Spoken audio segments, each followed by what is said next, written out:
नवरात्रि शुरू होते ही सलकनपुर स्थित मां विजयासन शक्तिपीठ पर भक्तों का जन सैलाब उमड़ने के साथ ही दिन प्रतिदिन भक्तों की संख्या में इजाफा होता चला जाता है। अवकाश के दिनों में यह आंकड़ा लाखों में बदल जाता है। नवरात्रि के साथ ही नवरात्रि के प्रथम दिवस से ही हजारों श्रद्धालुओं की भीड़ उमड़ने लगी है। मान्यता अनुसार मां विजयासन धाम पर पहुंचकर भक्तों द्वारा सच्चे मन से की गई मन्नत माता रानी के दर्शन से पूर्ण होती है। सलकनपुर स्थित प्रसिद्ध मां विजयासन धाम में चैत्र नवरात्रि के अवसर पर माता रानी की स्थापना की गई। अब 9 दिनों तक मां विजयासन की विशेष पूजा अर्चना होगी। नवरात्रि के अवसर पर सलकनपुर में प्रतिदिन लाखों की तादाद में श्रद्धालु और भक्त पहुंचते हैं। कोरोना काल के लगभग 2 वर्षों बाद इस बार चैत्र नवरात्रि पर सलकनपुर स्थित मां विजयासन धाम में आम लोगों को दर्शन की छूट दी गई है। इसके कारण श्रद्धालुओं में भी उत्सुकता है। नवरात्रि को लेकर प्रशासन ने भी विशेष तैयारियां की है।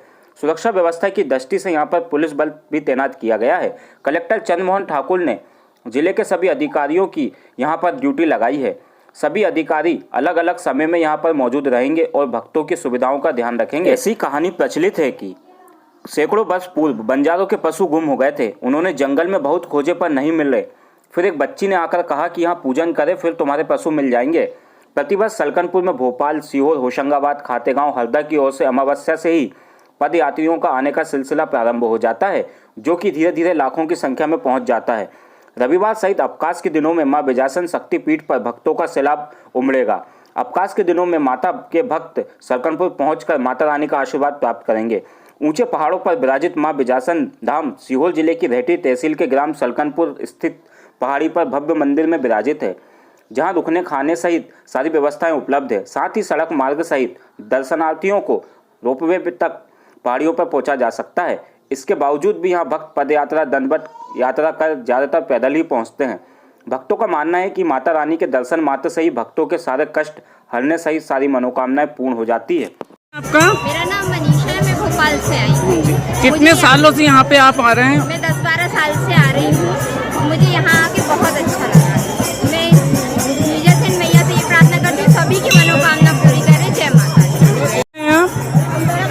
कहाँ से आए? बैरागढ़ भोपाल से आए। कितने सालों से यहाँ पर आ रहे हैं? हम 20-30 साल से आ रहे हैं भाई साहब। सलकनपुर जो आप किस कारण से आते हैं यहाँ माता जी का मन? और समाना जब से आ रहे हैं। हाँ। और मनोकामनाएं पूर्ण होती हैं। विजयासन मैया के साथ हमारी कुलदेवी है। ठीक। आए हैं आप? पीपरिया से। यहाँ पर कितने सालों से आप सलकनपुर आ रहे हैं? ये समझ लो कि मेरी उम्र हो गई 38 साल जी। 12-15 साल हो गया। अच्छा, यहाँ पर मैंने सुना है कि जो भी माता जी के दर आते हैं उनकी मनोकामना पूर्ण होती है।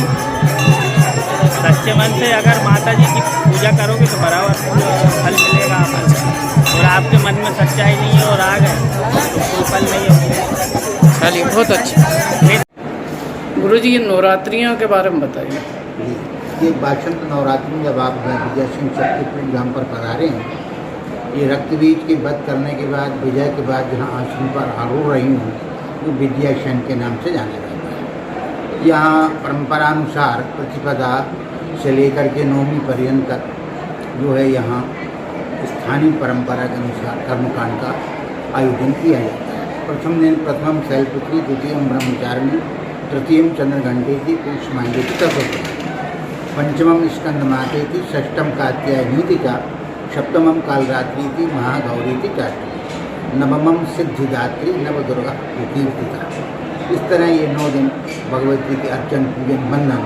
ये प्रातः काल 5:30 बजे प्रथम आरती, मध्याह्न काल 12:15 बजे द्वितीय आरती, सायंकाल 7:30 बजे तृतीय आरती है। यहाँ दूर दूर से भक्त लोग पधारते हैं। अपनी अपनी भावना के अनुसार हाथ में ध्वज, नरियल, प्रसाद लेकर के भगवती के श्री चरणों में गंध अक्षत को समर्पित कर अपने जीवन को धन्य करते हैं। यहाँ कुछ लोग प्रसाद ला कर के कन्याओं की पूजन अर्चन वंदन करते हैं और यहाँ पर प्रदक्षिणा माँ के करके अपने जीवन को धन्य करते हैं। यहाँ जैसा कि आपने कहा है, देखिए अब जाती रही भावना जैसी प्रभु मूर्त देखी तीन तुलसी। रक्तबीज के वध के बाद यहाँ कवच में भी आया है, विद्या सर्वथा स्थिता। भगवती यहाँ विद्यमान है और अपनी अपनी भावना के अनुसार यहाँ भगवती समस्त भक्तों की कामनाएं पूर्ण करती है।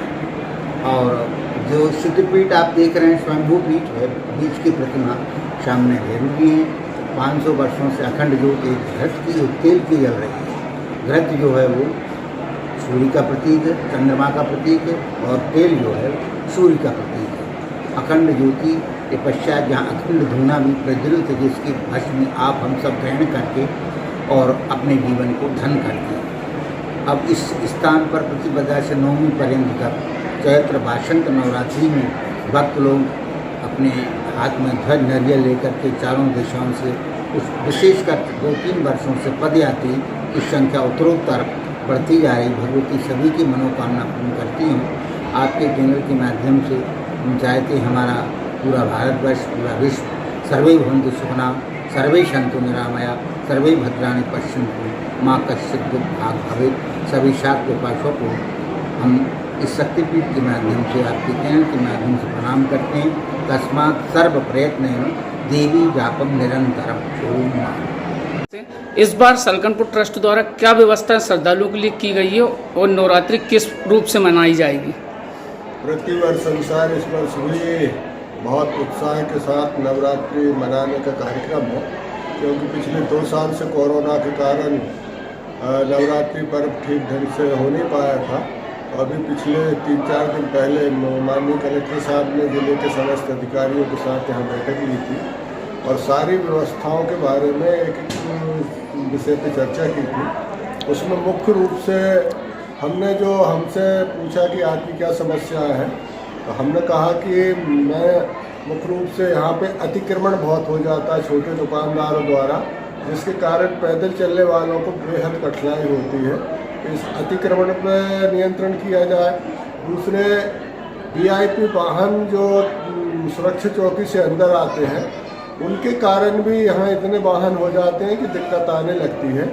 तो 2 व्हीलर और 4 व्हीलर जो अंदर आते हैं उन पे जो है पूरी तौर से प्रतिबंध किया जाए। कोई इमरजेंसी हो, कोई वाहन यदि वीआईपी हो तो अलग बात है, वरना कोशिश जो हो कि ज़्यादा से ज़्यादा वाहन पार्किंग में खड़े हों। इसलिए ट्रैफिक को लेकर व्यवस्था हुई। हम कि पार्किंग अब काफ़ी स्थान अपने को मिल चुका है, और यदि पार्क वाहन ठीक से कराए जाए तो कोई बात नहीं है कि कहीं कोई दिक्कत सामने आएगी। पेयजल के बारे में भी काफ़ी चर्चा हुई और उन्होंने काफ़ी गंभीरता से लिया है। चंडीगढ़ वालों से बोला है, पीएचई वालों से बोला है।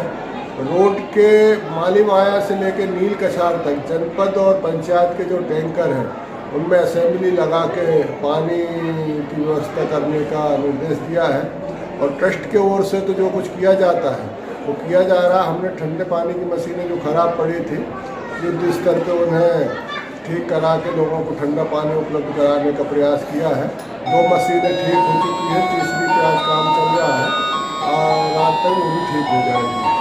और बाकी जो व्यवस्था है छाया की, पानी की, वो सारी सफाई की वो हम कर ही रहे हैं। देखने में ये भी आया कि श्रद्धालुओं के लिए यहाँ तक कि पैर ना जले तो कालीन तक बिछाई गई है ट्रस्ट द्वारा। वो तो हमारा काम है। हम जहाँ जहाँ टेंट की ज़रूरत है वो टेंट लगा रहे हैं, और जहाँ तक मैट बिछाने से श्रद्धालुओं के पाँव जलने से बच सकते हैं, मंदिर के चारों तरफ मैट बिछाई जा रही है। और कोशिश कर रहे हैं कि हर समय मैट बिछी रहे, क्योंकि हवा वगैरह के प्रकोप के कारण टेंट और मैट अक्सर उड़ जाती है ऊंचाई पर होने के कारण। लेकिन हमारे लोग सेवा में निरंतर लगे हुए हैं। कोशिश है कि लोगों को ज़्यादा से ज़्यादा सुविधा उपलब्ध करा सकें।